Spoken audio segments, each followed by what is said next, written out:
There are moments in every financial cycle when silence becomes more dangerous than volatility.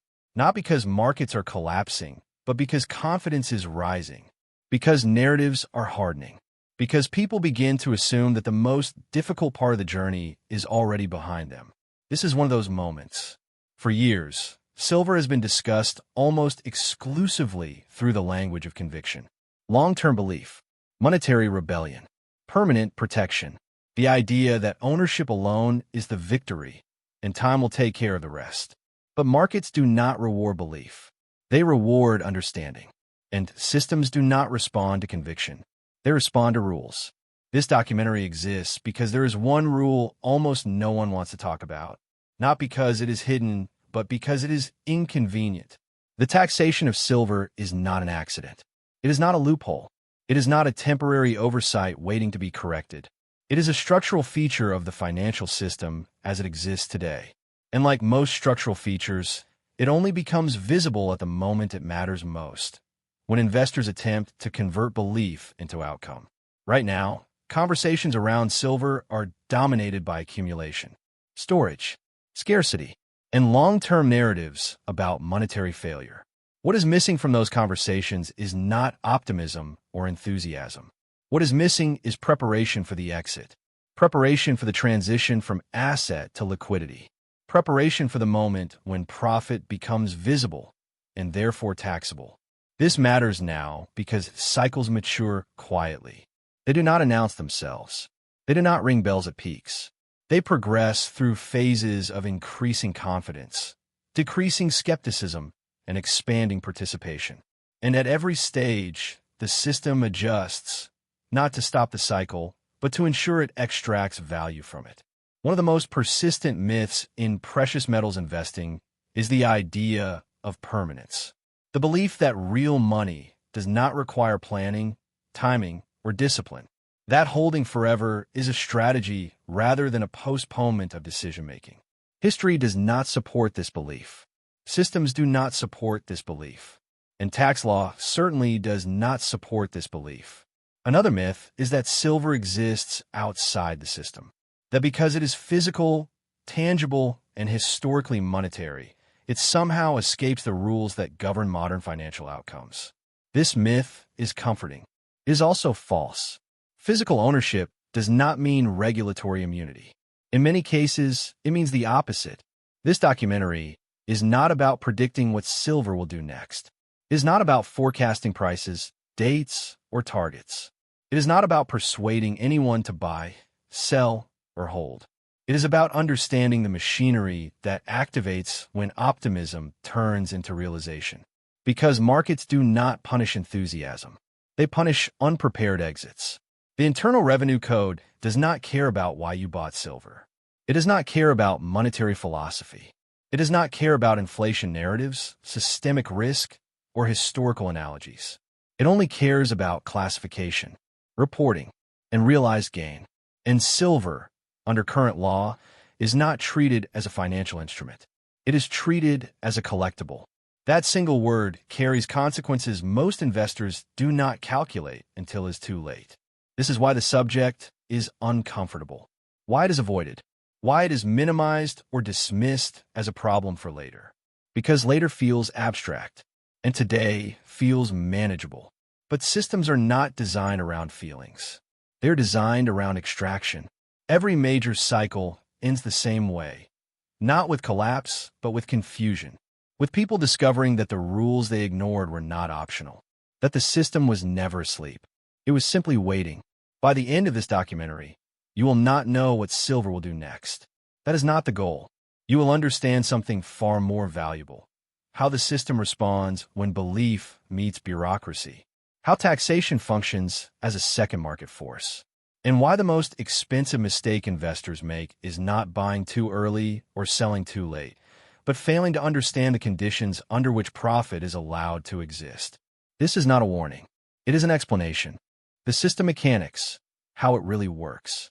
To understand the silver tax trap, one must first abandon the idea that markets and tax systems operate independently. They do not. They are interlocked. Markets generate outcomes. Tax systems harvest them. Silver occupies a peculiar position in this structure. It is not classified as a currency. It is not classified as a security. It is not classified as a productive asset.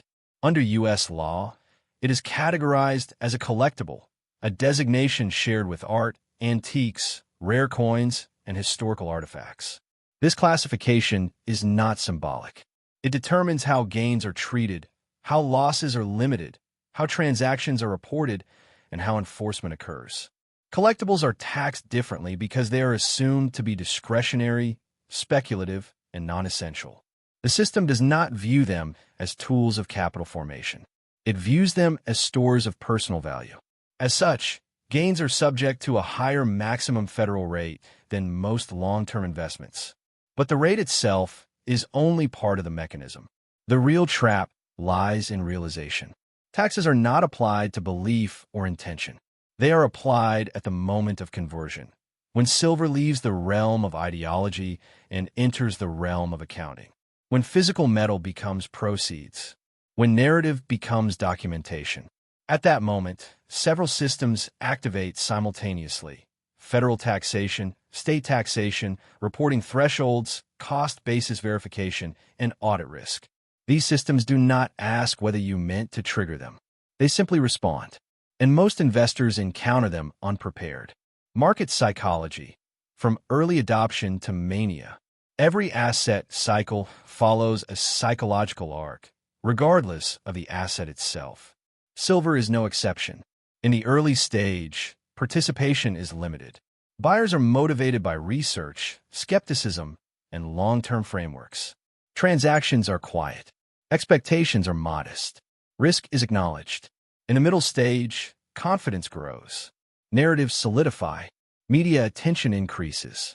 The asset becomes a symbol, not just a value, but of correctness. Ownership becomes identity. Skepticism begins to sound outdated. In the late stage, participation expands rapidly. New entrants are driven less by understanding and more by validation. Complexity is dismissed as unnecessary. Anyone raising structural concerns is accused of negativity or disloyalty. Planning is replaced by slogans. This is the stage where tax traps become lethal, not because they are new, but because no one wants to hear about them. Warning signs and frameworks. There are no bells at market peaks, but there are patterns. One warning sign is the disappearance of exit discussions. When conversations focus exclusively on accumulation and permanence, discipline has already eroded. Another is narrative compression, when complex systems are reduced to single explanations. It's different this time. This can't be stopped. The rules don't apply anymore. Frameworks exist precisely to counter this impulse. Phases, checklists, rules for documentation, timing, and reporting. These are not predictions. They are safeguards. Who benefits, who gets trapped? At each stage of the cycle, different actors benefit. Early adopters benefit from asymmetry. Institutions benefit from volume. Intermediaries benefit from transactions. The system benefits from realization.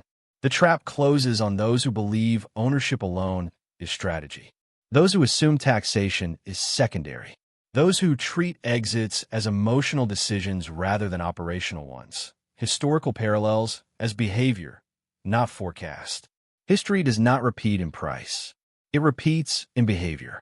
Every cycle features the same shock. Not that markets reverse, but that systems respond exactly as designed. Taxes rise in relevance at peaks. Enforcement follows visibility. Complexity punishes complacency. Facts versus narratives. The fact is simple. Silver gains are taxable at a higher maximum rate than many investors expect. Reporting rules exist. Documentation matters. The system enforces consistency, not fairness. The narrative says, "I'll deal with it later." The system says, "Later is when it matters." Rising tension controlled. As cycles mature, the cost of ignorance rises. Not explosively, quietly, through paperwork, through penalties, through preventable loss. The danger is not volatility. The danger is misunderstanding. Fear thrives in uncertainty. Control emerges from clarity. The purpose of this documentary was never to alarm, but to stabilize, to replace noise with structure, to show that what feels overwhelming is often simply misunderstood. Cycles do not end in disasters for everyone. They end in divergence. Some participants exit with clarity, having prepared quietly while others were distracted by narratives. Others remain trapped, not by markets, but by emotion, loyalty, or lack of planning. This is not a moral judgment. It is an observation repeated across history. Every cycle creates believers. Every cycle creates late participants. And every cycle creates a moment when discipline matters more than conviction. That moment is rarely dramatic. It does not announce itself. It arrives through paperwork, regulations, and realization. The most important insight is this: preparation does not mean pessimism. It means respect for systems. You do not prepare for exits because you lack faith. You prepare because you understand that systems operate independently of belief. You create plans not because you want to leave, but because you want control. Selling, exiting, or restructuring is not betrayal. It is execution. The idea that loyalty to an asset requires permanent attachment is one of the most damaging narratives in financial culture. Intelligent participants think in phases, not promises, in rules, not emotions, in outcomes, not identities. Cycles always end, not because of failure, but because completion is their nature. Those who emerge strongest are not those who predicted the future, but those who respected structure in the present. They knew that discipline outperforms excitement, that preparation outlasts enthusiasm, that clarity is quieter than hype, but far more powerful. This documentary does not tell you what to do next. It tells you how to think. Think in systems. Think in phases. Think in rules rather than stories. Because when the cycle closes, the question will not be whether you were right. It will be whether you were ready. And readiness is never accidental.